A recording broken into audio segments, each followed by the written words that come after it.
High namaste, welcome back to my YouTube channel अनि welcome to my mini vlog. आजको mini vlog चाहिँ हामीले सुरु गरिसकेका छौँ। हामी मामु छोरी चाहिँ रेडी भएर पूजाको लागि चाहिँ बुढा नीलकण्ठ पुग्यौँ अनि यहाँ चाहिँ पूजा पनि सुरु भइसकेको छ। सानी पनि यहाँ इन्जोय गर्दै छिन्, एकदमै खुसी छिन्। कहिले कोसँग कहिले ठुलो बाबा ठुलो मामु मसँग है फेरि फेरि जाने आउने एकदमै खुसी छन्। उसले अनौठो पनि मानिरहेकी थिइन् के त्यो शङ्खहरू बज्दाखेरि चाहिँ एकदम अनौठो पारामा हेर्ने होइन, एकदम जस खुसी छिन् सानी चाहिँ एकदमै धेरै। अनि बेलुका चाहिँ पूजा पनि सकियो। हामी देउरानी जेठानी मिलेर हल्का टिकटक बनायौँ, प्रसाद सरसाद खायौँ। त्यसपछि चाहिँ अनि हामी बेलुका मामु छोरी फेरि घर फर्कियौँ।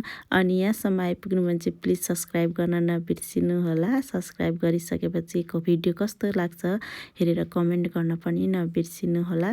बेलुका चाहिँ हल्का जाममा नि परियो कि धेरै बेर हामी चाहिँ आउँदैछौँ। यो चाहिँ चाबेल अनि हामी चाहिँ एकछिन जाममा पनि परेको थियौँ अनि त्यहाँ बसेर आयौँ जे होस् राम्रैसँग होइन। अनि सानीको चाहिँ डान्स आजभोलि सानी ओहो यति डान्स गर्ने भएको छ कि है, यो गीत आफै बजाउने कि अनि दिदी चाहिँ फेरि गीत बजाइदियो अनि हेर्दै डान्स गर्दै है कति खुसी भएको कि गीतहरू बज्नै हुँदैन ऊ डान्स गर्न सुरु गरिहाल्छ। Thanks for watching, please subscribe, bye by.